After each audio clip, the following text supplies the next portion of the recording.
Okay, John, so I saw one man. Was he in a sleeping bag? Yeah, I saw a sleeping bag. I'm the president of our neighborhood association, and we need to care for people that are not living with us but need a place to stay. So I guess inside I feel like it's part of a duty, and I hope that we can help a few people.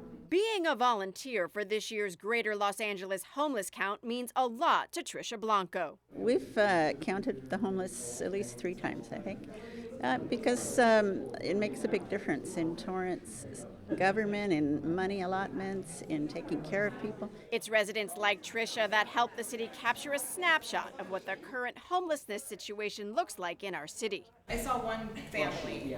To get the job done, volunteers traveled in small groups, starting at the Ken Miller Recreation Center, assessing what they saw in their assigned census tract, and using an app for the count. We can actually get an accurate number of not only the homeless, but where they're staying. We need that information so that we can be able to plan and provide more services for them. Deborah Bickford understands the need for this important work.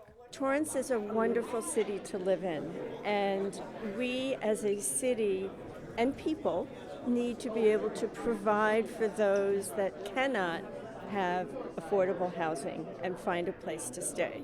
And so for us to make our city better, we need to find housing for them. We need to help them with services. City Manager Aram Chaparian also stresses how this effort helps the city. It helps us identify where individuals are within the community.